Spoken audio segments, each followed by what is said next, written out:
Meeting will be recorded. Right. Let's start with the webinar.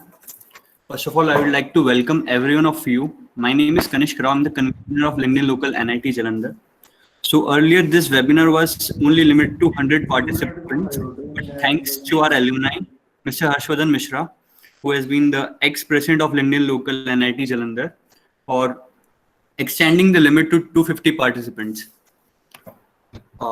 Wasting no more time, I'll start the webinar. I'll introduce you to our four speakers today. Umang Sharma, Microsoft PPO holder as well as intern.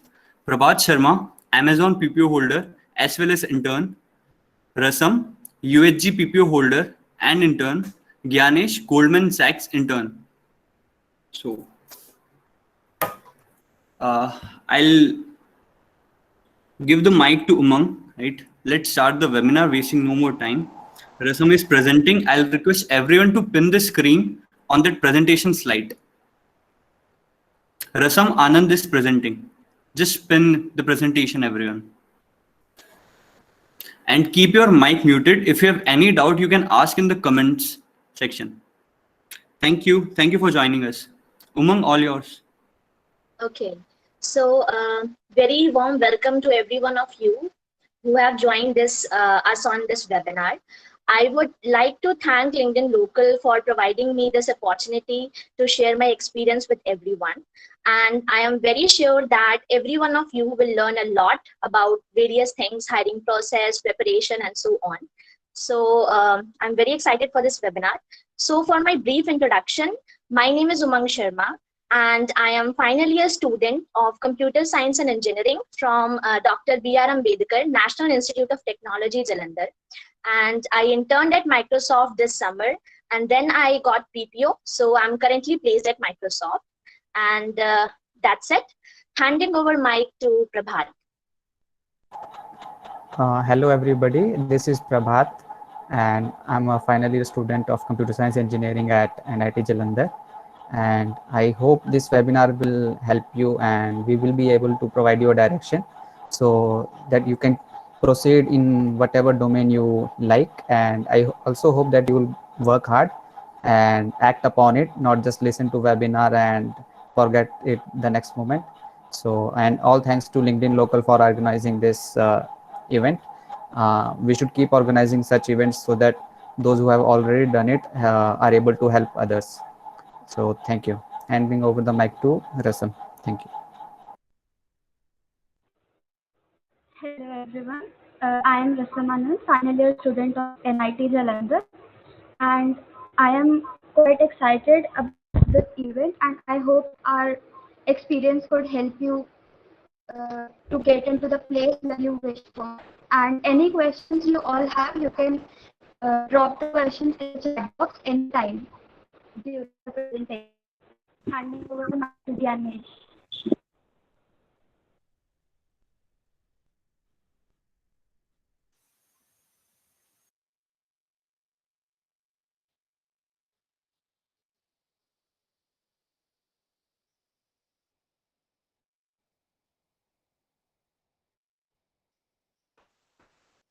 Gyanesh, your mic is muted.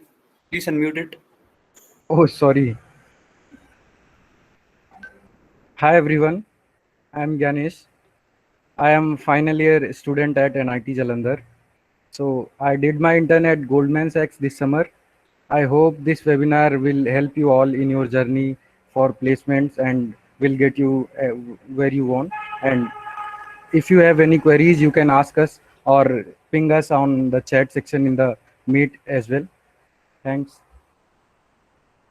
So let's handing over to Umang for starting the presentation.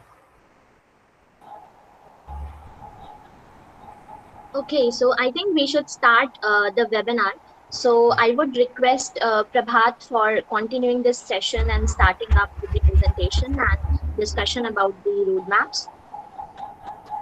Okay, so first of all, I would like to extend welcome to all of you. You all are here, so that means you are quite serious about your career and your placements, internships and all. So the agenda for today's meet is to provide you a guidance and a direction.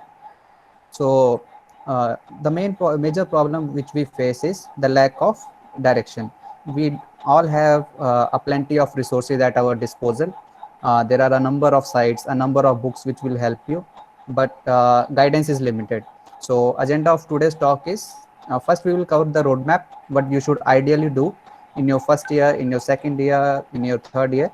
And then we will talk about projects as well, because we have been receiving quite many queries about projects, what technology you should learn about, what kind of projects you should build.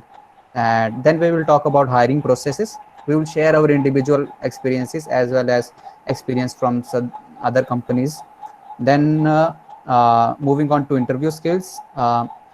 Even if you are quite proficient in data structures, algorithms, computer science subjects, and if you do not possess the required interview skills, they are quite worthless, I would like to say.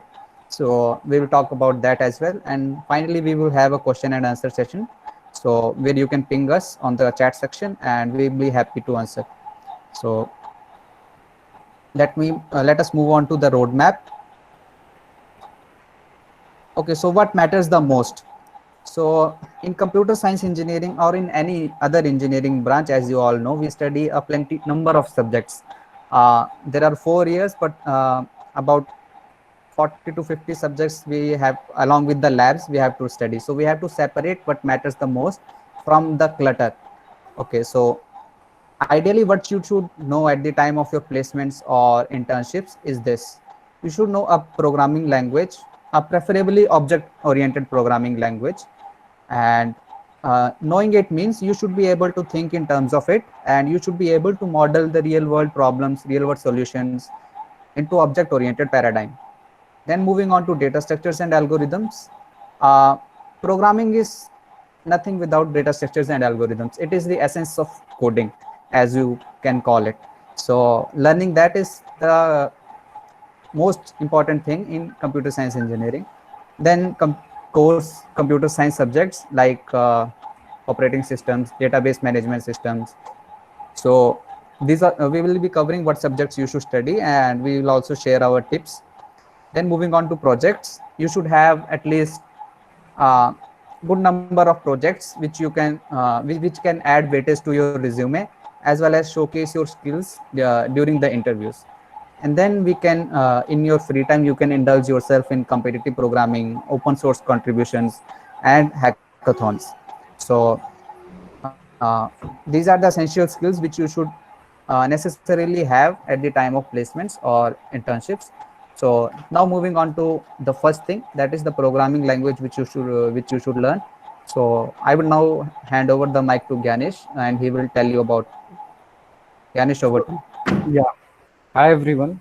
So we have been asked many times that which programming language to learn and how to learn it, and which programming language are asked by companies in interviews. So let's talk about it.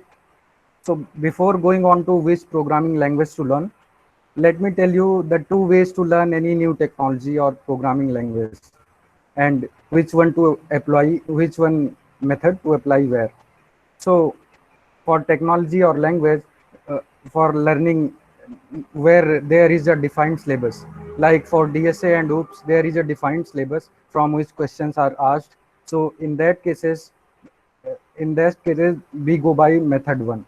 In method 1, what do? We go by the syllabus as the topics are there, and when we have covered the syllabus, then we practice that. And there are some technologies like Node.js and which are done in projects that they have not a defined syllabus. So for that, what we do, we first try to define the syllabus by ourselves. First we take a picture in our mind, like what I would be able to finish after I do this technology, and by that we define the syllabus by ourselves, and so that we can assess ourselves where I am currently now. And this is the method which I would like to prefer for the things that there are syllabus are not defined. So now we come to the language.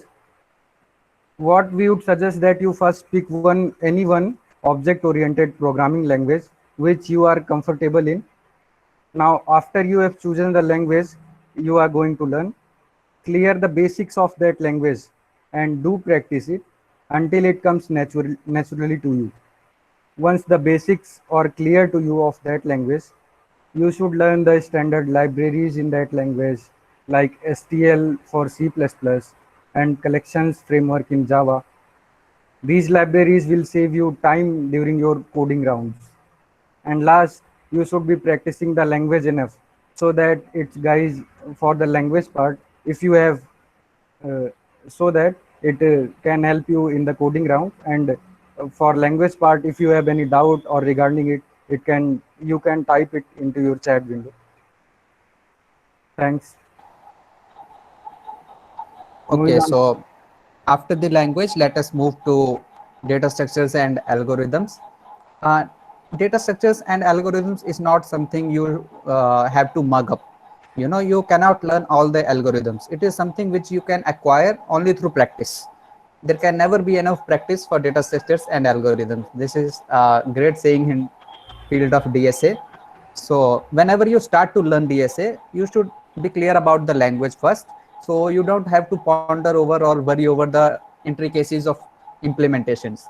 So before starting, let me share you the path I followed for learning DSA.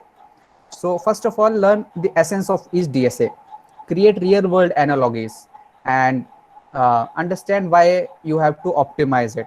So by creating real world analogies, I mean to say that you should practice enough that whenever you see a problem, you should know which data structure to apply. Like if there is something in which you have to use the most recently accessed items, then it should come naturally to you that you are going to use a stack. So before starting, get the essence of each data structure, learn about asymptotic analysis. You should know how to calculate the complexity in terms of time and space both, and what is the need for optimization. When your algorithm runs in different scenarios, like in scale, for billion users, for trillion users, how will it scale? So you should take all those factors into mind. And then after getting the essence, you should implement all the basic operations which are called dictionary operations: insert, search, delete, traversals of each data structure with different implementations. Like for stack, you can do with arrays, with linked lists, then push and pop operations. For queues, you should implement all the basic operations, all the basic traversals of tree, both iteratively and recursively. So this is something which you can find anywhere. You do not need to search for the special questions. It can be found on any reference book or any website. So implement all the basic operations, then move on to standard algorithms of sorting. So implement all of them, get the essence of each. After that, learn about algorithm design techniques. You will get a plenty of material on each algorithm design techniques. There are a number of good tutorials and courses available online. So learn about algorithm, how to approach the problem. So if you see there's something you have to sort, then you can think about binary search or two-pointer approach. If there is something which you have to process in window sizes, then sliding window technique might help. So this should come up naturally to you after learning all this. So after you have learned about the algorithm design techniques, then move on to standard questions. This is the bare minimum which I would recommend each one of you do. Whenever I had any placement or internship interview, what I used to do is go over all the standard questions. So standard question are the means to go whenever you are going to learn whenever you are going to practice for any placement or internship drive. So after the standard questions are done, you should move on to random questions. Now what random questions will help you to achieve is that you have to solve the problem on the spot during the interview.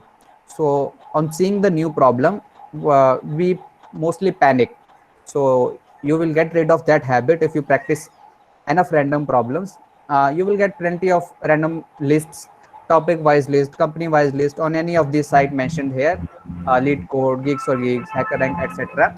So this is the part I would recommend. So summarizing it up, get the essence of each data structure, implement the basic operations, learn the standard algorithms, implement them, implement all the standard questions, then go for the random questions. So this is the path to the essay. Now we will move on to subjects. Okay, so this is the order in which I would say importance of these subjects is ranked. This is not the order in which you should study them. The order of studying will be different. It will depend upon your college curriculum and your interests. So first subject is data structures and algorithms, along with design and analysis of algorithms. They are both covered in this single subject. Then move on to object-oriented programming language. In this, you might be asked in interview about various design patterns or principles which you should take care about. You may be asked about to UML diagrams, to design a game, to design a simple inventory system. So while studying about object-oriented paradigm, take care of these points. Then we'll move on to operating systems. This is the core of computer science, I would say. So learn about process management, memory management, and etc. You will get a plenty of resources for all of these. We will just tell you which subjects to study. Then move on to database management systems. In this, learn about relational algebra, acid and base properties. Do not leave any topic and mark it unimportant. Then computer networks, learn about different layers, protocols, etc. And finally, and not least importantly, I would say, computer architecture and organization. Most of us are quite lethargic in this subject, and we leave it hoping that it might not be asked in our interviews, but that is not the case. In my interview experience, I was asked 2 questions from computer architecture, and I had left this subject indeed. So this had a negative impact on my interview. So do study all these subjects carefully. So can we move on to the next slide, please? Ganesh, will you tell? Yeah, hi everyone. So what projects should I make, or what projects should I put in my resume? This question often comes up as well. So first, let me tell you one thing. It is not necessary that companies require that you make a very heavy project or project in some big technologies like machine learning or anything else. If you can do it, then it's fine. If not, then these are some points which you should consider for making your project. So for first, you should follow different software development principles like coding, testing, as well as writing unit tests for your project. Your project should be modular as well. For the second part, you should be knowing the security details and concerns regarding your project. You should also be knowing every ins and outs of your project, and also make sure that you can explain your project to anyone in very simple words. Learn about the impact that your projects create and why you did your project in the first place. What is the requirement for your project? And in the last and but not the least, you should be knowing why you made certain decisions over another during your project, like why you chose this database apart from that, why you did implemented this thing rather than that. These questions may be asked during your interviews for projects. Okay, Rasam, can we move on to next slide? Yeah. So there is also too much confusion when it comes to competitive programming projects and open source. I think we have been asked this question in the chat section as well. So which one to prefer over other? What thing helps us most? So I'm going to talk about this in this slide. So first, let me tell you a myth. We often think that competitive programming is necessary in technical interviews, and sometimes we also consider competitive programming as equal to solving problems. So the thing is that the thing that is absolutely necessary and you should focus on first, and this is essential minimum for as well as that you should have a sound knowledge of DSA that Prabhat just mentioned you, and you can also solve problems around it. And second thing that is essential minimum is that you should be clear about your computer science fundamentals. After you have completed these 2 things, you can go on to any of these 3 as per your interest. All of them have their certain advantages, and you can balance all of them as per your interests and requirements. So let's talk about some benefits of each. So competitive programming may help you solve problems in time and improve your problem solving skills as well. You can get direct job opportunities as well from coding competitions like CodeJam and Kickstart as well. For projects, they may add a significant amount of weightage in your resume, and you know how a project is made, how project development life cycle is done, and, and, and you are familiar with life cycle of software development, which may help you during your internship at companies. And as far as open source is contributions are concerned, they may lead you to opportunities like GSOC and direct job opportunities from the companies that you have helped in for in their projects in open source contribution. Okay, yeah, Resam, over to you. Okay, so you may have got some idea about the path for preparation of your interviews. So now let's talk about some projects and upcoming technologies which could boost up your resume. Some of the companies, yeah, both we had some in the chat box like what to prefer DSL or projects. Both have their own place. Like DSL help crack the first round of your and enter interviews. But in interviews, it depends only on the companies. Like some companies might not ask you a bit even about your project, but some companies might company you at the both the interviews I gave both were completely based on resume. They asked me about like every bit of it, every detail of my project. It completely depends upon companies. So talking about some most common technologies. So they can be like web development is quite common these days using Node.js, Angular, React, Django.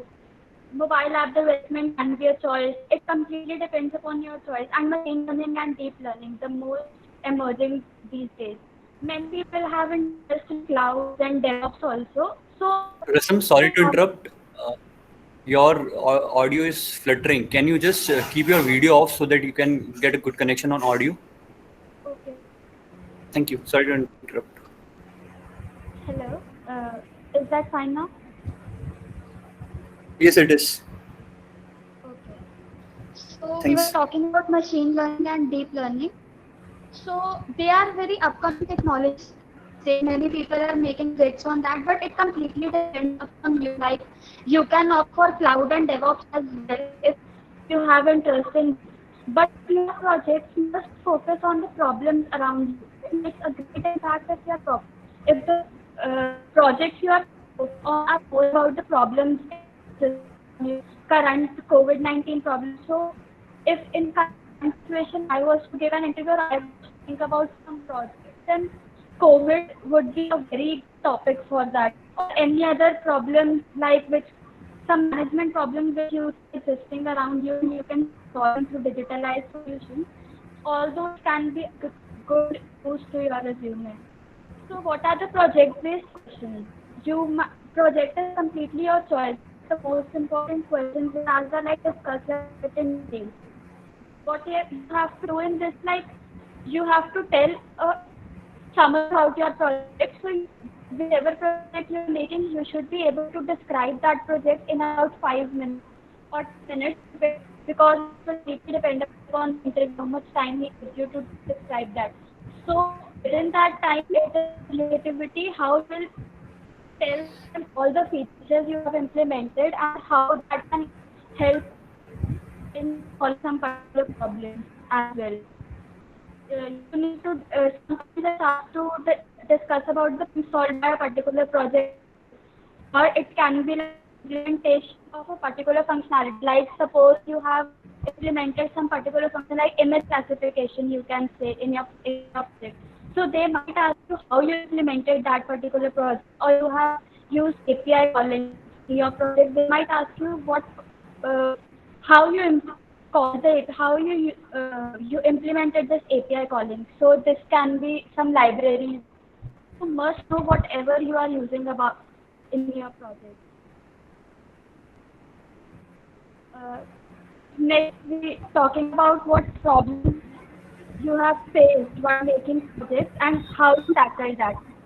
Like they want to know how you have improved it making the project. So that's also a very important question. It's asked almost in every resume interview that which are the problems that you face while making the project and how you tackle that particular problem, how that problem. The next question is how you can improve your project further. You should always bit left in your project. It is always there. So they want to know what your idea is and how you can improve your project according to the scenario. And next is about the libraries. The same, like you need to know about all the particular features and every feature that is present in the project. Every library you have used, at least you should know what it's doing, not about the code of that particular library, but what it is doing. And which database you have used is a very popular question, like which database you use, why you use that particular technology, technique, framework, or tech. That's a very important question. Database is completely your choice, but you should know why are you using SQL or why are you using NoSQL base. If even if it is for base, you must know if you are using why you are using that particular framework. Like if you are using Django or Flask, you must know which one you are using and why you are using that. It's a very important question. And next, talking about hiring process. This was all about preparation you need to do for a particular company, like most important, which something which cannot think of leaving preparing for the interviews. Now next comes the hiring process. Hiring process every depends on companies. Like there are different number of rounds for different companies. But some of the rounds are common. Like round one is common for every company. It is to you have to get to the interview. And the next round, like interview rounds can vary. Number of interview rounds can vary according to the companies. Companies might take only a single round. Some companies might take 2, 3 interview rounds as well. So it depends upon them. Talking about the round one, the first most important for hiring for the round one is coding and MCQs. These are the two main things which are covered in round one. Some companies might not have the MCQs.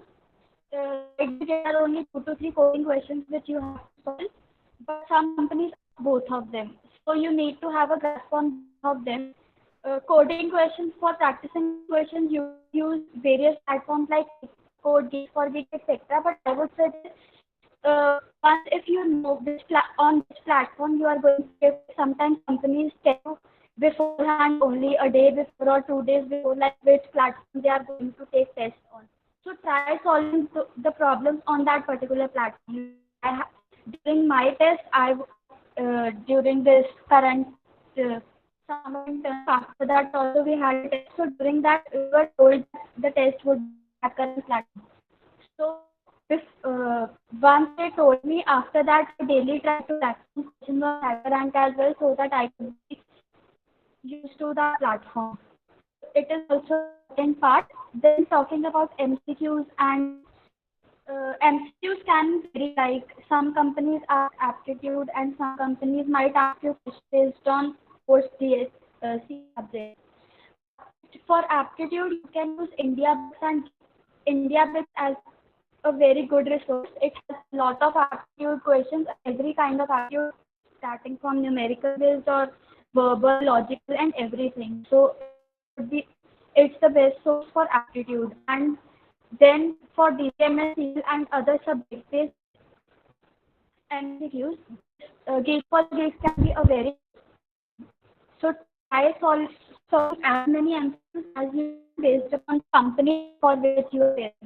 If the company does ask MCQs, there is no use wasting time on that. General preparation, you need to prepare both, but when you know that for which company you are appearing for, then you should prepare or revise the thing according to the hiring process of that company, whatever you have. Yeah. Now I'll hand over the mic to Umang for continue the next round. Okay, so as Rasam has already explained about the round one, so let me be very clear with the hiring process. Each and every round of the hiring process is elimination round. So the candidates who have cleared round one, that is coding plus MCQ round, will be further promoted for technical interviews or group live. So this totally depends upon the company, like how many technical interviews they are going to take, and group live is specific for Microsoft. So first I will discuss about the group live round, which was the second round for Microsoft during the internship process. So this group live round is basically a pen and paper round in which the candidates were divided into groups, and each group was allotted one mentor. So this mentor was the member of the hiring team which came from Microsoft. Okay, so in this round, the candidates were asked to write their solutions, answers on the A4 sheet. There were two questions. One question was from system design, and the other question was coding question. So the candidates were supposed to discuss their approaches, how they are solving, what all sort of approaches are coming into their minds, and how can they improve their solution. They were supposed to discuss with the mentor. And if they have any queries, the mentors were always available to clarify. So this round was around like 45 minutes. So like one trick to crack this round very easily is, first come to system design question. So in system design question, they will ask you everything about designing a particular system. For example, if the system design question is about designing a search engine, so they will ask you every aspect like user interfaces, server related things, database related things. They will provide you with 3 or 4 points around which you have to make your answers. Okay, so we were allowed to discuss with the mentors various approaches, and mentors were very friendly. They were improving our approaches and they were helping us a lot. So this way you can answer the question of system design. And for preparation of system design questions, they are very open-ended question. Like you can't prepare any one of them, like every one of them, I would say. So you can go through 2 or 3 YouTube videos. There are plenty and enormous amount of YouTube videos available on system design. You just need to know about how to answer, how to approach a particular system design problem, and that would suffice. Now coming to the coding question, the coding question was like easy coding question. That was not very difficult, I would say. That was very like array based question, but it totally depends upon the hiring team what question they will give. But you need to write the code in the paper. So the most important thing is you need to answer like write the code after making the algorithm in your mind, so that you can write neat and clean code in very one way in the first go. And writing the code should be very, very interactive. For example, it's not you who is going to read and understand the code. He is the interviewer who is going to understand the code, and you will not be available with him to explain the entire code. So it is very important to write the code with proper indentation, with proper and meaningful variable names and function names and comments also. And after writing the complete code, it is very important and very impressive to write the time complexity and space complexity of your whole code. So this was all about the group live round of Microsoft. Now coming back to the technical interviews. So these technical interviews totally depend upon the company and the interviewer, like how many rounds of technical interviews you are going to have. The duration of technical interviews depends like upon the interviewer, as I've already mentioned. It can be from 30 minutes to 1 hour. And these technical interviews are basically to test your technical skills and technical competency. So questions can be asked on data structures and algorithm, project-based questions, puzzles. Questions can be on DBMS, operating system, structured query language, or computer networks, or it can be completely resume-based discussion also. So resume-based discussion can be like, they can ask you about every skill which you have mentioned in your resume. They can ask about any project and about the features which you have implemented in your project. They can ask anything about the project. And they can also ask about the various co-curricular activities which you have mentioned in your resume.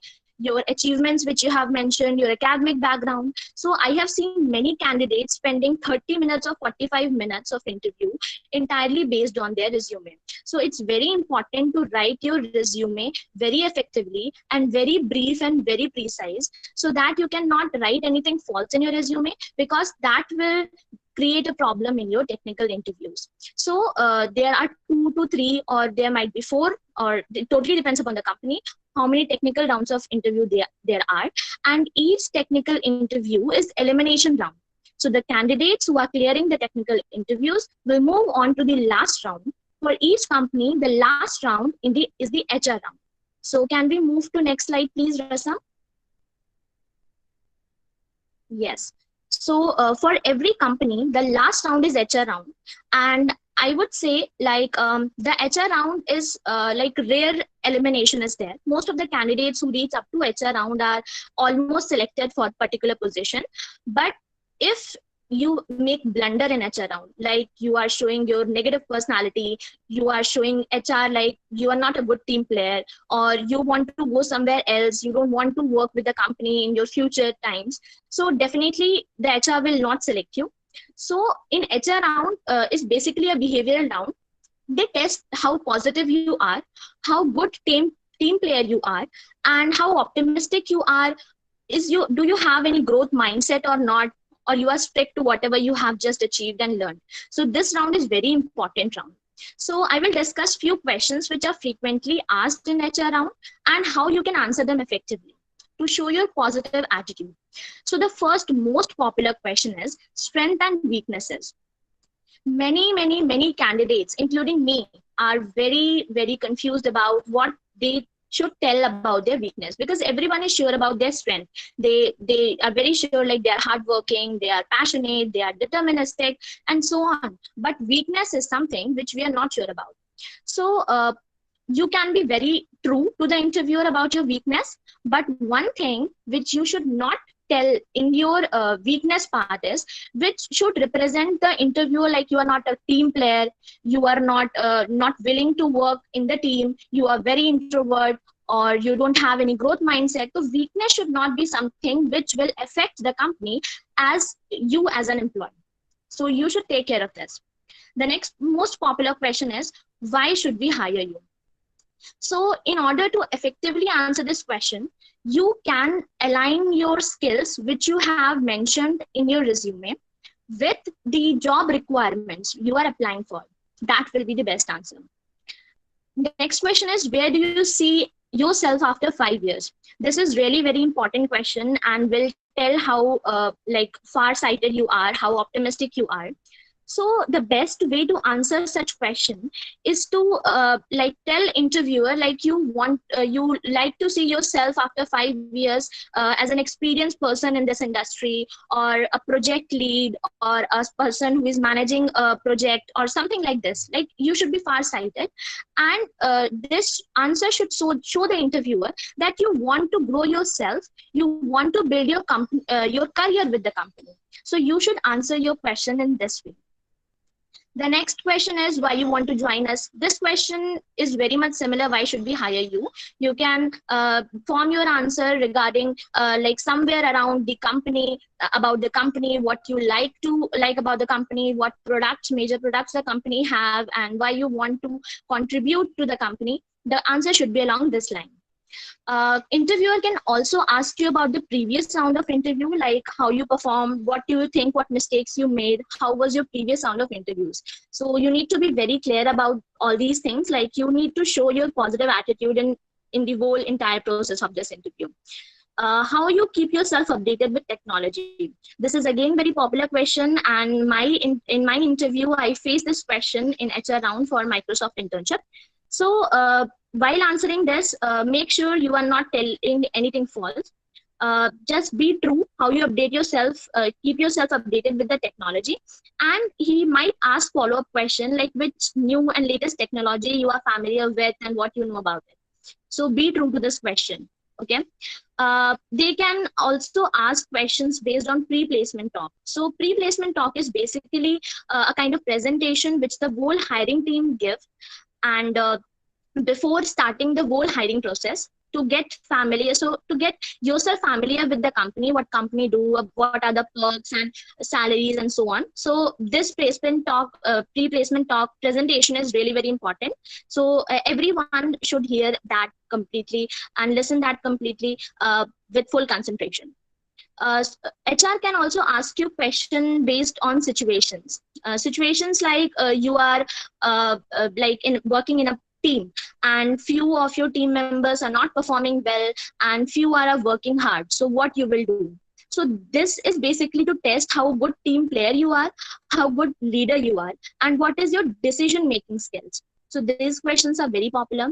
Few more questions are like biggest challenge you have faced, biggest risk, biggest achievement. So these answer completely depend upon you, but just take care, like you are portraying your character as a very optimistic and very growth mindset person. So this was all about the HR round.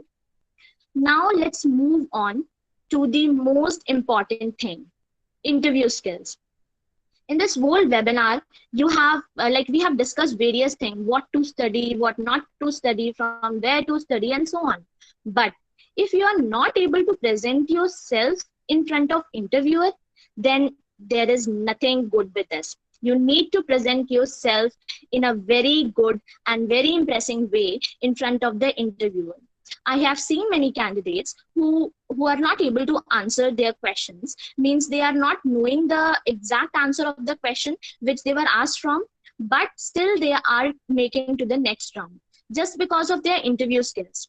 And I have seen some candidates who answered their questions correctly, like they have written full-fledged code with documentation, commentation, and everything, and the code was very very what we say is like best approach, but they didn't make to the last round of interview. They were not able to clear the interview. So totally it depends upon the interview skills.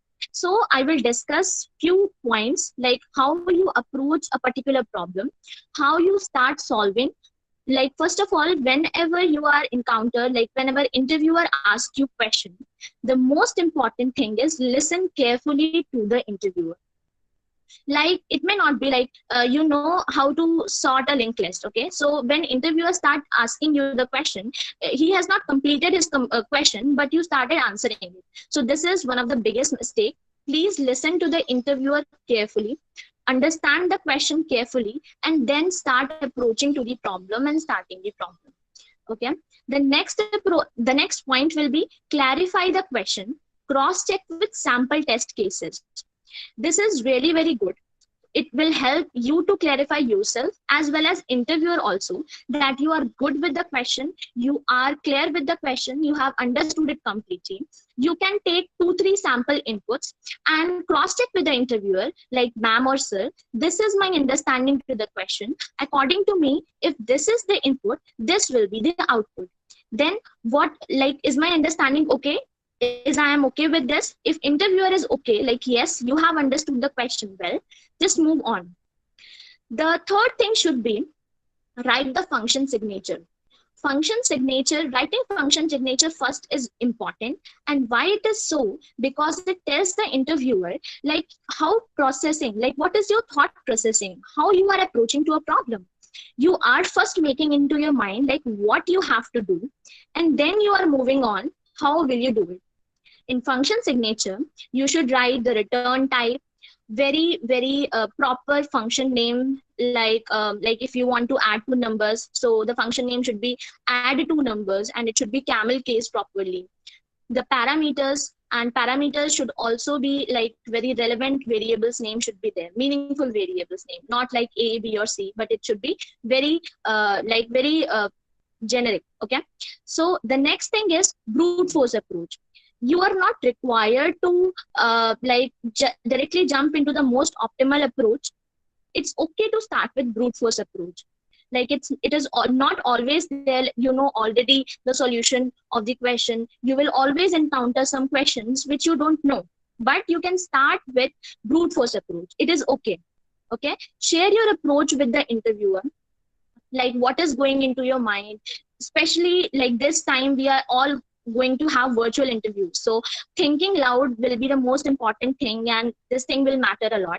So brute force approach. So you can discuss with the interviewer, I'm trying, I'm approaching this way, I think this will work or that will work. Have discussion with interviewer. Interviewers are really very friendly and they always want you to answer the question. They will help you a lot. Then after discussion, you will get into an improved solution. Like you solved previously with big O of n square complexity. Then after discussion and improvement of the solution, you can reach up to order of n or n log n. So after improving your solution, you can start implementing. So like generally when there were on-site interviews, that was a pen and paper round again. You were asked to write the entire code on paper.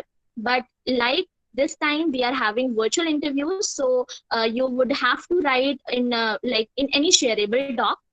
For example, Google Doc on Colab Edit, or you may be asked to share your screen and write answering the entire code. So this will be the way. Okay. So moving on to the next slide, please.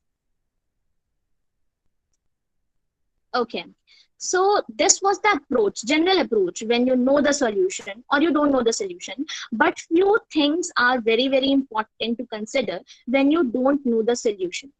Because we can't study everything, or we have worked hard, we have practiced from each and every side, but we are not able to answer that question. That question is completely new. Sometimes it may be possible that interviewer is intentionally asking you such questions which you are not able to answer. This is only to test your confidence, because in real life, when you will be joining company as a permanent employee, each and every day you will be facing really new and great challenges. So how will you approach them? How will you solve them? That is the that is what interviewer is seeking in you. So the first most important thing is, don't lose confidence. Have a decent smile on your face. If you know the answer, well and good. But if you don't know the answer, don't panic. Be calm and be cool. Never say to the interviewer, I don't know. Try to solve it. Try to approach the problem. Interviewer is more interested to know how you approach to a new problem which you have not encountered previously. You can ask hints from the interviewer, like, yes, sir, I want to solve this question. Can you please give me some hints? As I have already told you, interviewers are really very friendly. They are very helping and they are there to get answers from you. So they will definitely help you. They will give you some hints so that you can progress towards your solution. Interview is not just like normal viva or oral exams which we used to give in our college or school life. It is more like a discussion, your mental ability, your problem solving skills, not about you know all the solution prior to it. And the most important thing is, and which I have also faced in my interview, this is from my personal experience, if the interviewer is asking you to change the question after 5 to 10 minutes, like he says, I can see you are not able to solve this question, I can change the question if you want. Never say yes to it. This shows you are running away from the problem. Ask the interviewer, no sir, I want to solve this problem, I would like to approach it more. And if you're not able to, ask for some help. Can you please give me some hints so that I can move further with this question? This shows your positive attitude and how, like, what's your mindset, how you approach to a really new problem. Okay, so these were the few points how to answer when you don't know the solution. Now moving on, I have seen everywhere like people are sharing things, what to do, how to crack interview, but very few discussions are about what not to do in the interview. So I would like to discuss some common mistakes which people make. Okay, so the first thing is, when you already know the solution, for example sorting a linked list or sorting an array, and you start coding directly without discussing with the interviewer, without discussing your approach, without like clarifying the question itself, without dry run, you are just started coding. So this is very wrong. You must discuss and follow all the steps of approaching a problem even if you know the answer. Some candidates don't check for the corner cases and write the code and tell the interviewer, yes sir, I am done. No, this is wrong. You need to check your code, cross-check your code after writing it completely with some corner cases, with some edge cases, with some general cases, and this is very important. Some candidates write only pseudo code and they are not writing complete code with proper syntax. Please don't do this. Write code with complete syntax, with proper variable name, with proper camel casing. This will help the readability. Okay. Yes, the fourth point is same, like variable name A, B, C or something. Write meaningful function name, variable names with proper camel casing. You can put comments whenever possible. As we will be writing code on the shareable doc on paper, this will not be a proper editor like something or IDs which we use. So proper indentation is really very important. As we will be facing virtual interviews this time. So thinking loud is really very important. Whatever thing is going into your mind, whatever approach you are trying, even if you don't know the solution, but the way in which you are thinking is really very important, because the interviewer is not able to see what's going into your mind. It's very important to think loud. While writing code and approaching to a particular problem, be careful and take care of time and space complexities of the solution. And the other thing is, sometimes we write solutions for a particular problem without using functions. There can be few things which can be reusable, so you can make functions of them. And this is very important thing which I have also experienced in my interview. Like, I have written code without using any function, and there was code redundancy. So this kind of problem will occur when you will write production level code in the company. So interviewers are very specific about this, because they want to hire a candidate, hire a person who is able to write production level codes. So you are good with object oriented programming and everything. So you must write code with without redundancy. So take care of code reusability, make functions whenever possible, and this is really very important. So these were the common mistakes which make. With this, we are done with the whole hiring process and whole roadmap. Thank you so much. I would like to hand over mic to Ganesh. So thank you, Umang, and thank you all the 4 speakers. Now, this was a general procedure that you can follow while preparing. But as we all know that interviews and all these processes are so dynamic, right? So what you can get best out of all these 4 speakers is their personal experiences.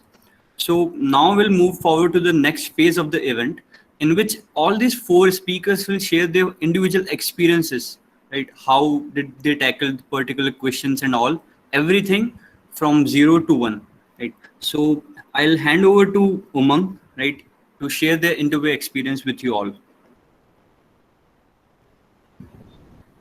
Okay, so hello everyone. As you all know, my name is Umang Sharma and plays at Microsoft. So I would like to share my personal experience from the very beginning of my first year, so that you all can get a brief idea how I prepared myself for Microsoft. In first year, I did nothing related to coding because my branch was instrumentation and control engineering. I was not in computer science. And so first year I spent totally on my academics, because I wanted to upgrade my branch. So I did nothing for coding, nothing for placement, nothing. Nothing. I didn't make any projects, nothing like that. So after after my branch was upgraded in my second year, or you can say in third semester, I joined computer science and engineering. And then I spent 2-3 months completely with academics only, because I was not aware of anything like what should I do, how should I approach, like how should I start coding, what about DSA and anything. So I would say, like, my experience is especially for those who think they are very late to start, for those who think they are not good competitive coder, for those who think they don't know any big technology like Android app development, web development, machine learning, or for those who think they don't have any good project in their resume. I am one of you. So in my second year, I would say, like, in third semester to be very specific, I was very confused. Like, many of my batchmates were doing app development, and they have already done such a great projects. And some of them were doing machine learning and making projects in that.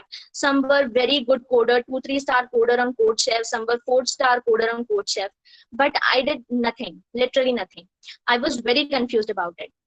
So I thought like I should do something, otherwise I will not be able to crack anything. I will not be able to get internship on campus. And I was very confused. So I discussed with some of my seniors, some of my batchmates, and I started doing Android app development. So I did few courses on it, but to be very frank, I just completed those courses and have never implemented them practically and made any project in that. So again, I was very tense, like what should I do? I don't have any project. Then I jumped to machine learning.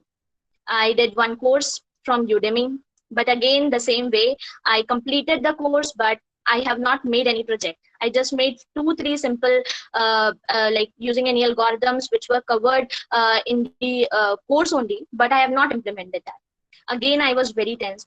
And so I started like doing something on web development. I again took one course from Udemy and started doing web development. But again, I was not interested in that and I was not able to continue it further. So I was very confused. Now coming back to the coding part, following my batchmates, my seniors, I started coding on CodeChef. And but like I never liked competitive coding. I found it really very difficult, to be very frank and very true with you. CodeChef, I did a few challenges. I participated in Snackdown also, but I was not very much interested in CodeChef also. And HackerRank, HackerThirst, I made profile in each and every competitive coding platform, but like I hardly followed them 2 to 3 months, but was not able to solve. I hardly solved 50 to 60 problems on CodeChef, not much practice. Then in my winter break, I made myself very clear, like I'm not interested in competitive coding, so I will not be going for that. I will start focusing on data structures and algorithm, which I love, which I like the most. So like in my third semester, data structures and algorithm was in my academics. So I have read, I know few basics. So from my fourth semester, I started thoroughly with the data structures and algorithm. I started following Narasimha Karumanchi book. This is really a very good book with standard problems and very good explanation. And I started following Geeks for Geeks for each and every data structure. I used to pick one data structure, for example, arrays or linked list, any one data structure, and allot 1 week to it. And in this 1 week, I used to solve as many problems with various company tags from various experiences of various companies. I used to solve them. And I would say I have dedicated my entire fourth semester with data structures and algorithms only, and focusing on object-oriented programming. Now, in the summer break of fourth semester, after fourth semester, the companies were like it was supposed like companies will come in the early fifth semester. So I was again very tense. Like my batchmates are very good with competitive coding. They have good projects in their resume. So what should I do? I was not very much like friendly with anyone of the technology and so. So in my summer break, that is 2 months summer break, I made 2 projects, very simple project based on DBMS and Java. They were very simple primary level projects. I think you all must have those projects right now. So they were very simple projects. And I started coding. I took one course from Coding Ninjas and started preparing from that, so that I can be little confident about, like, yes, I can crack the companies. So like those 2 months were, I think, the game changer. I prepared really well in those 2 months, the summer break, and that was the great thing which I would say, and was the best decision to start my preparation from zero again. So I did the complete course, and I was very much familiar with the entire DSA, with OOPS and basics of DBMS, and I have revised everything CSE core which was required for the interview. But I was lagging behind in project part, so I thought to I decided to keep it limited to those 2 simple projects only, because I was not able to make any great project or any high-tech project in my resume. So I started with that, and Microsoft was the first company to visit my campus. So there were totally 5 rounds in Microsoft. First was coding round, second round was group play round, and 2 technical interviews were there, and last round was HR round. So various things I have already discussed in the presentation, so I don't think there is any need to repeat that.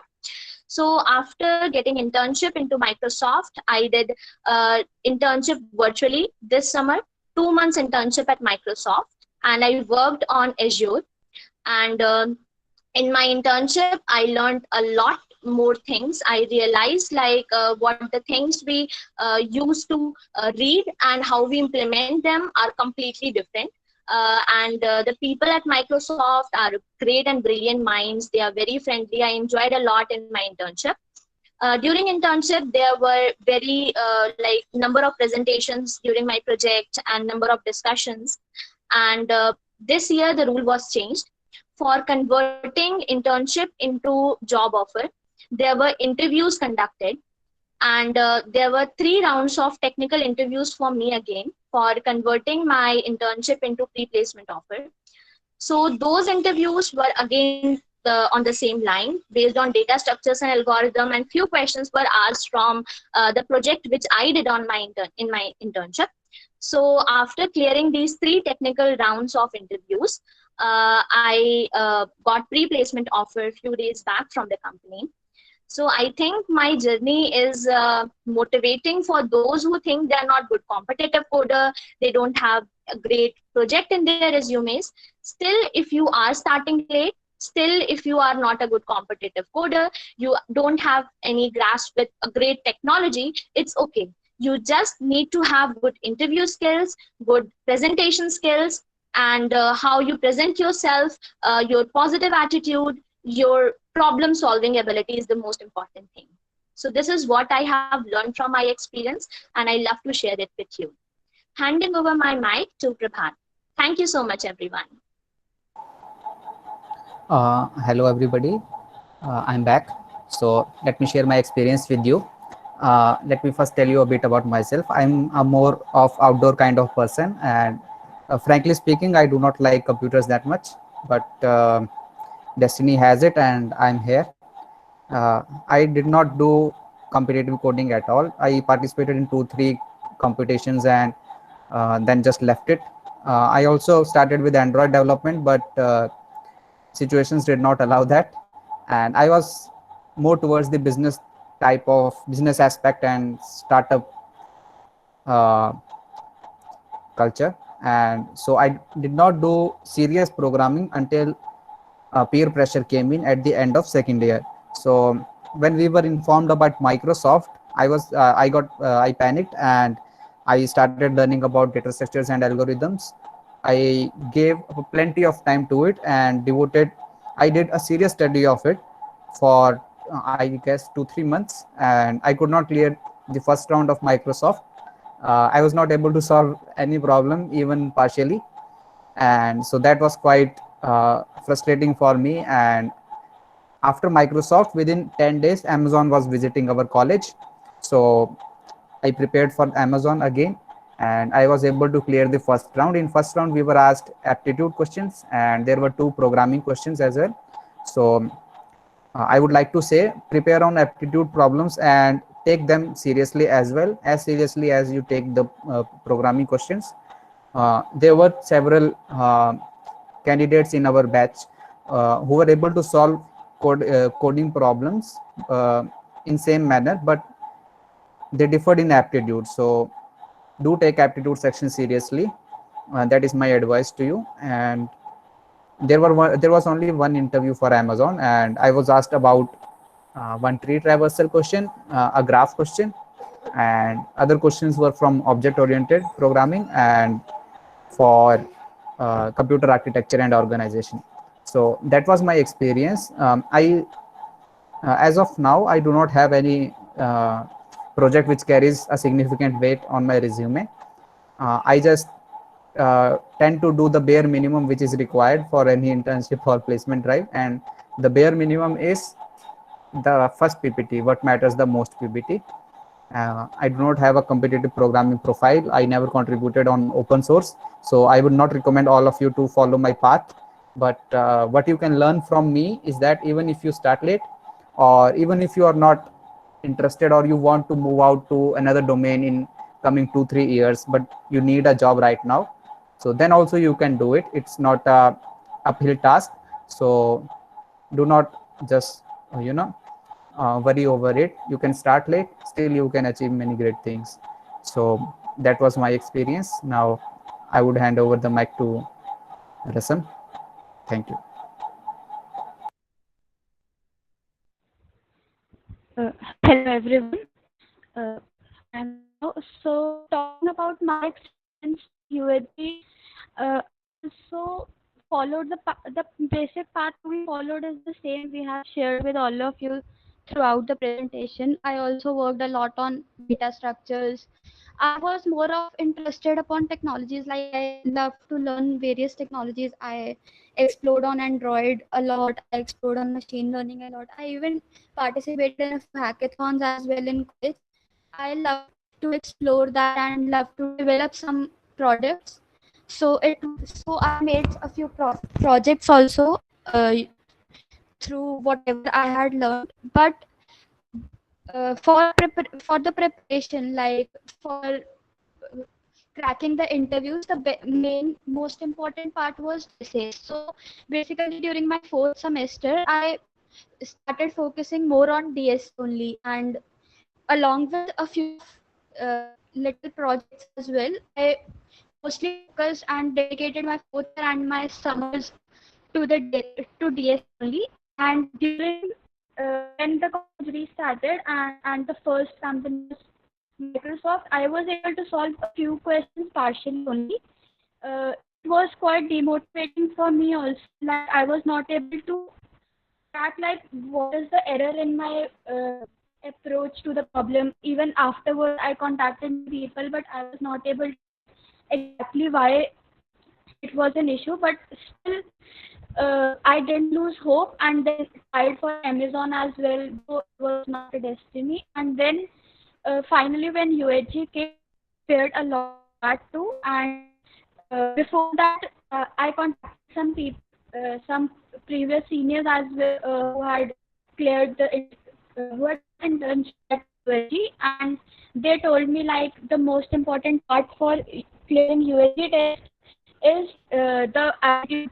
Like coding is a bit easy, but aptitude they ask is quite time taking and key MCQs as well. Like so for that, I prepared a lot from interview with India Bit actually, and a few of coding questions were asked previously. I prepared them from Geek for Geeks, and finally, when I gave test for USG, I was able to clear the test. And during interview, my interview was based on resume, and I already love to explore on technology, so I was able to interact more there. And a few questions in my interview were based on CSC projects as well, like they asked me about keys from BMS and about some queries as well, and I was to explain them with an example on that. And a few questions were related to OOPS, like they asked a question related to Java, but Java was included in our course during fourth semester only. So it was, they asked me like, many people were asking in chat box also, like if you have not covered that subject, they are asking in interview what to do. So I had experienced that, like Java was just added to the course and I was not having very much knowledge about that. But what happened was they asked me if I have done Java, and I frankly told them it is included this only. I know basics of what I have covered till now. So they asked me about some topics we have covered till now, and I frankly told them about package interfaces and a few more things we had covered. And they asked me questions related to that only and their real life implementation, everything. And they completely asked me about my projects as well. I had done internship at startup during my college only, side by side as work from home internships. So at what project they asked me a bit about that and why I made that project and every the question which I had discussed while during presentation as well. So more of since being resumeist, so I was more able to attract the interview, and I took the UHG interview and got internship there. Though you can try after that for off campus as well, but I think it was a great experience and a great learning. If you don't get selected in a particular company, don't be sad, don't feel like rejected. Try for companies, try more. There are a lot many companies, and you will always get something which you deserve. So this was what I experienced and how I did. Now handing over the mic to Ganesh. Yeah, hi everyone. So I am Ganesh Kumar. I I am more into startup side of things, and I like to create some projects and technology solution which can affect our society in a positive manner. So I was not more into competitive coding and DSA. So when my third year was starting, I did not even knew that companies will come for internship, and suddenly there was too much fuss about it in our college. First company that came to our campus for internship offers was Microsoft, and I appeared in a test, and I couldn't even clear its first round. So then came Amazon.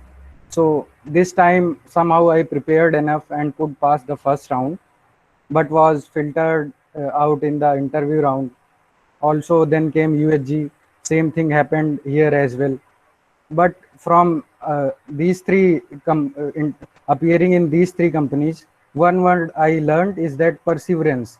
I did everything, I did my part, and I continued it with my fellow members, fellow classmates, and I did my part. And at last in November when GS came, I could land an internship offer in it. One thing that you can learn from my journey, that it doesn't matter if you start very soon or very low, you will certainly get where you belong. So try to stay calm when you do not get selected in any company, and do your part constantly, and certainly you will get where you belong. So I do not recommend that you follow my approach, like start very late, uh, start like somehow before, when you know that this company is coming, prepare for it. I did a uh, very bad approach, but that I think the thing that I want to highlight, that don't be depressed or anything like it, that you won't get selected in any other company. There are plenty of companies that will come into your college, or you can get selected in that.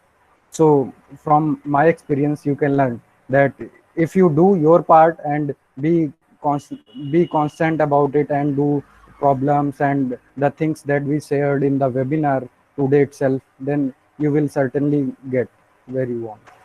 Thanks everyone. Handing over to Kanish. Uh, Thank you, Ganesh, and thank you all the four speakers, right, to share their personal experiences with us all. I hope it will have benefited you. Now, I have some important announcement before we move on to the Q&A session. First of all, is the recording will be provided in the group itself. We'll share the link with you, so no need to panic if your internet is not working and all. Apart from that, I am sharing the link of a post in which all the four speakers are mentioned in this post. You can connect with them on LinkedIn, and you can also ask them questions personally. Apart from that, one more important thing that I want to tell you all is that LinkedIn Local NITJ team is kind of inviting applications for be a part of the team. So I'll be sharing the link in the group as well as in the comment section. If you want to be a part of LinkedIn Local NITJ team, whether you're from NITJ or from other college also, you can fill out this form that I'm sharing. And that's all. Now we'll move to Q&A session. Uh, all of you can ask any question you want. You can ask the question in comment section, or you can ask them by unmuting yourself.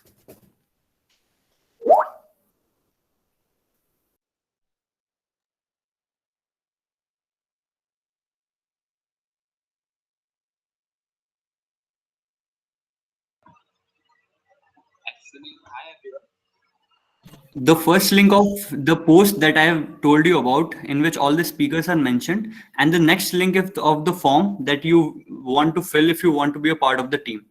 Someone was speaking something, right? Yeah. So hi everyone, this is Ayush from Lovely Professional University, Jalandhar, and I am having a doubt that right now I have just entered in my third year in BTech in Computer Science and Engineering, and I have done several extracurricular activities. I'm not sure, Ayush, people are able to hear you. Can anyone else hear Ayush? Ayush, I recommend you can type your question in the chat section. We will be happy to answer it from there. Yeah, taking first question from Aditya Saxena. After DSA learnings and practice, in order to move on to projects, web development is most often choice. What is your suggestion for development course? Okay, so Aditya, there is a course on Udemy. You have to choose your tech stack, whether you want to do with MERN stack or main stack or with Python. And after choosing the stack, you have to look for courses on Udemy or Coursera, anything. I did a course on React on MERN stack from Udemy, so I would recommend that. But you are free to choose any course, but always make sure that you implement it and do not just mug up the theory. Always start with the project, have a project in mind and implement it. Yeah, so next question. Ganesh, can you answer this? Yeah. So next question is that tomorrow is Goldman Sachs aptitude test. Any important topic or tip that we can provide? So for important topics in Goldman aptitude test, we have seen that often they ask about topic.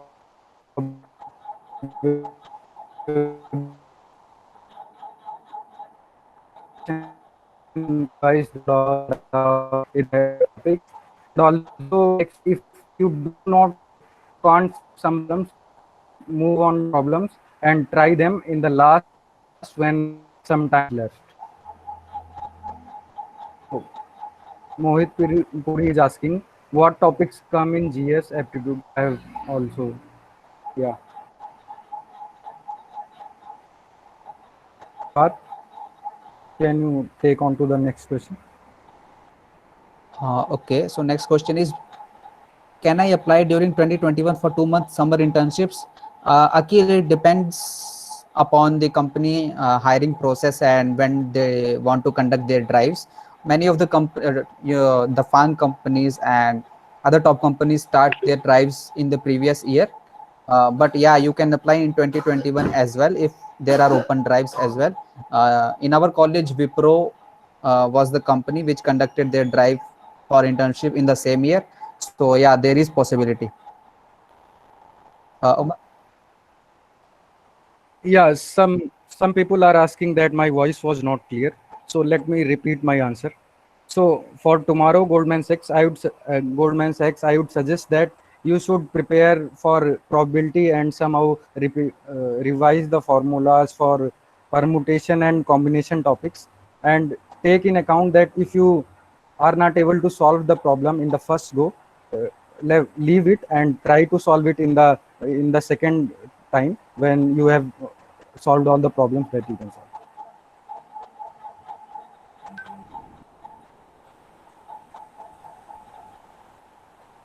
Okay, so now taking up the next question. Ayush Kumar Agrawal is asking, I have entered in third year in lovely professional university. Still, I have done extracurricular activities. I have basic knowledge of all the basic data structures and all, and I wanted to be part of okay. So could you suggest me what should I do? Okay. So like as you know the basics of data structures, and I am very sure that you are good with any one of the programming language in which you are implementing all the data structures.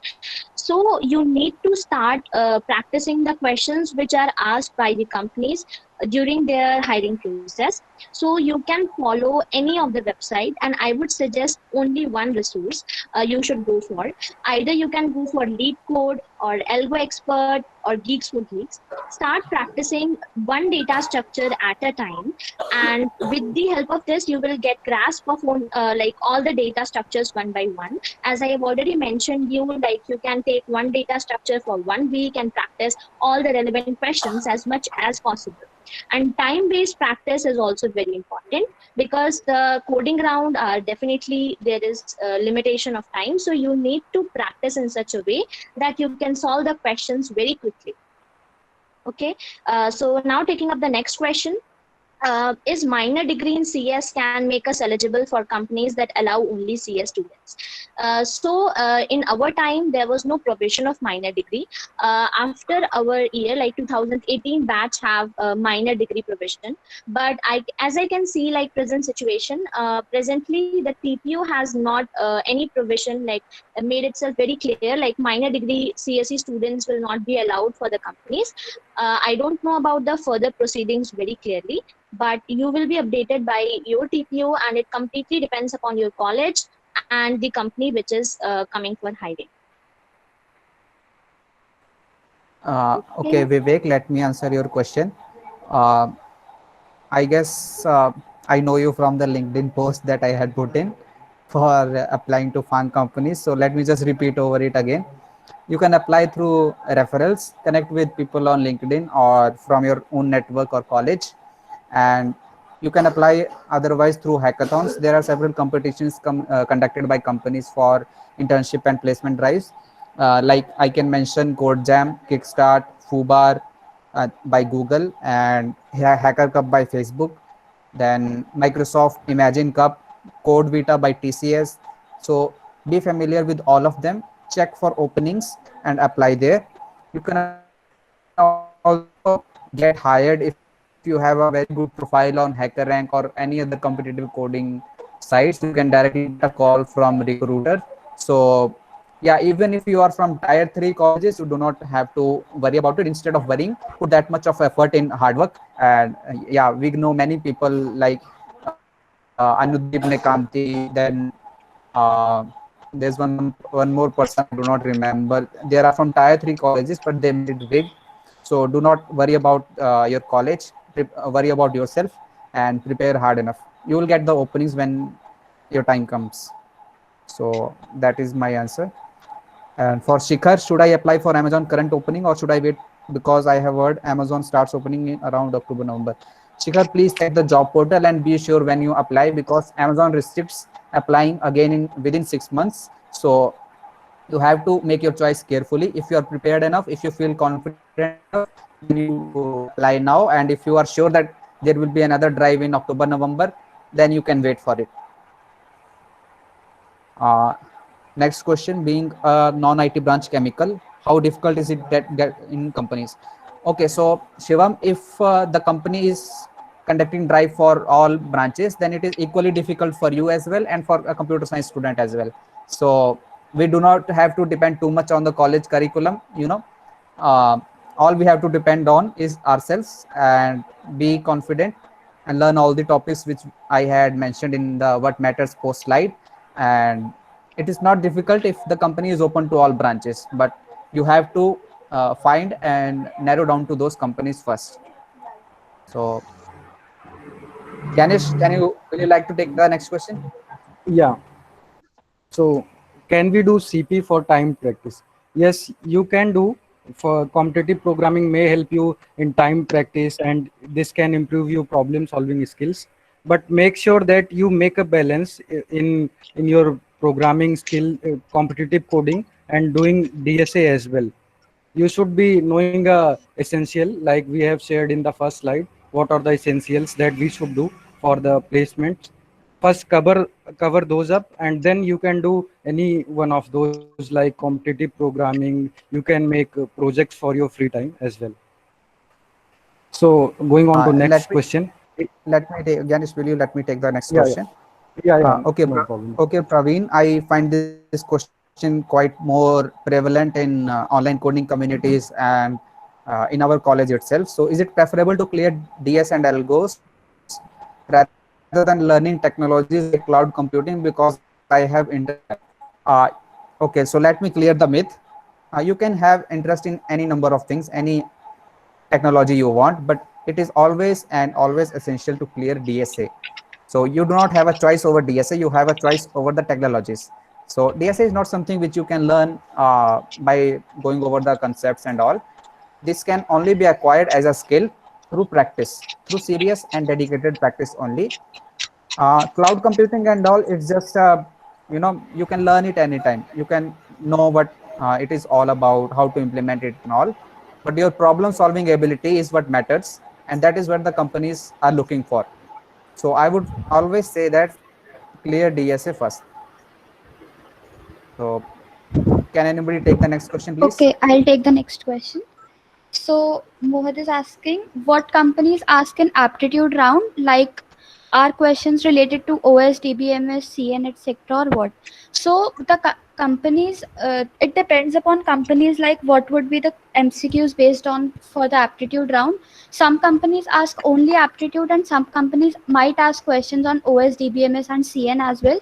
Like during my internship, the test for UHG was completely aptitude based, considering the MCQs part, but the test we gave during our internship for pre-placement offers, it had MCQs, but that aptitude part was completely subject based, including OS, DBMS, data structures, and OOPS related questions. So both are equally important based upon companies. So next question, anyone? How much time we should give to DSA, considering we are also exploring tech like WebD? Both are equally important. Like, if you have interest, you can explore on WebD and Android as well, but giving time to DSA is very important to clear your first round only. So you don't have any choice, like Prabhat said, you don't have any choice for compromising with DSA, though you can compromise with Android and WebD to some extent, like until you are not very confident about DSA, but you have no choice over DSA. You need to be really good at that for clearing your starting rounds only. Ganesh, can you take the next Yeah. question? Yeah. So next question is GS aptitude test contain coding as well? So as far as our experience is concerned, in previous year, we also had coding questions as well along with the aptitude test. But I think this year there will be only aptitude test. Prabhat, can you take on to the next question? Okay. So there is any benefit of doing minor degree in CSE for getting into these companies? I would say if the company is open for all branches, your degree and minor degree would not matter. All matters is your problem solving ability and what they are looking for. But doing minor degree in CS help you with some subjects, and if your college teaches well, then of course then only. Otherwise, you learn everything by yourself, as we all did, and that is what I would like to say. Next question by Yatin Quatra: is it okay to only practice data structures and algorithms and leave like web development, ML, etc.? Yatin, you have taken data structures and algorithms quite seriously, I guess, and yeah, you need to show the company that you have a certain interest in other technologies as well. Um, Data structures and algorithms and this competitive programming are quite addictive, and we might end up too much time over them. So take out some time out of your weekends or out of your off days and learn basics about development and ML. If you're lucky enough, the interviewer might not ask you anything about the technologies, but as luck is rare, so you need to make sure that you learn these as well. You can pick any of one of them. Okay, Mohit Puri asks, what's the three most important DS for Amazon? Amazon does not like any data structure in particular. It likes all the data structures, as most of other companies do. So there is no choice over the data structures, but I would say do not the basic data structures or going to advanced data structures. You know what we do? We go for tries, we go for AVL, red, black, convey, bit trees, and we leave linked lists, arrays, tags, and queues, and we fail in questions like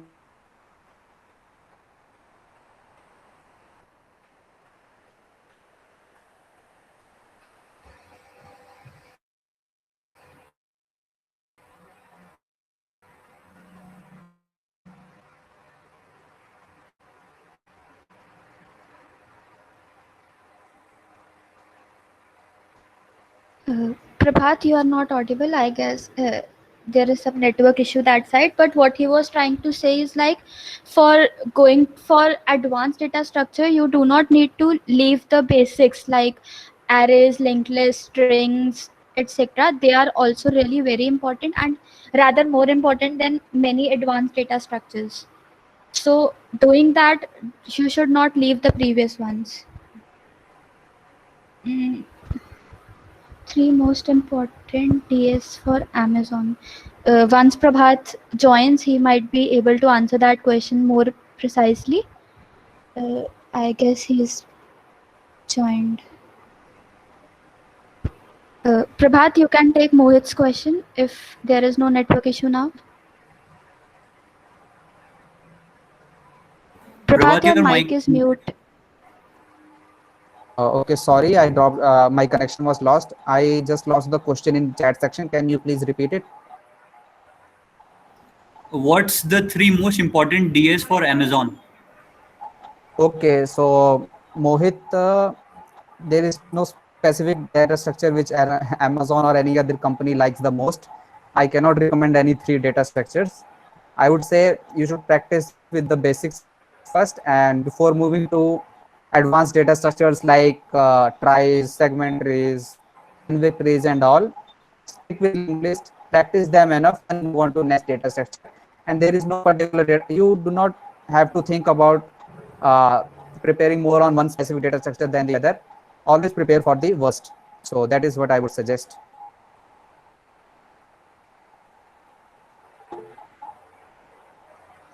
Yeah. Ganesh, can you take the next? Yeah. So the next question is, there are so many questions on GFG. So what to do? How to divide them?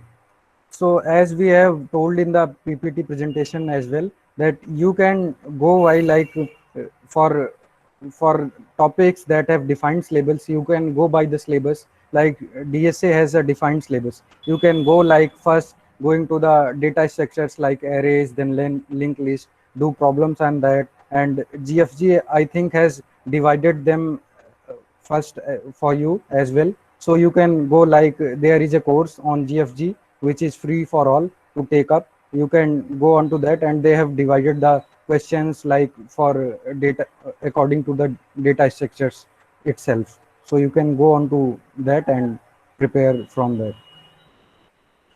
And the next question, Tarush is asking, which algos are asked in most in interviews? Prabhat, can you take it? Arush, there is no specific list of algorithms which is asked most in the interviews, but yeah, any algorithm which tests your problem solving ability. They do not like to ask any standard algorithm like explain quicksort, because they know you have already learned it and you quite probably have just mugged it up. So always focus on problem solving skill. There is no specific list of algorithms which we can recommend you. If you improve yourself, you will be able to solve any problem with ease. Next question, please. Vanshika Sahotra. What are the new technologies that one should learn for placements? Okay, so it depends on the company, I would say, because product-based companies, product-based companies like Amazon, Microsoft, and all not on technologies have learned, but there may be specific job profiles which, for example, is opening. They are hiring for Android development or any specific profile that matters. Otherwise, technology does not matter. All matters is that you know how projects are built, how testing is done, how design parameters are taken into account. And if I had to mention that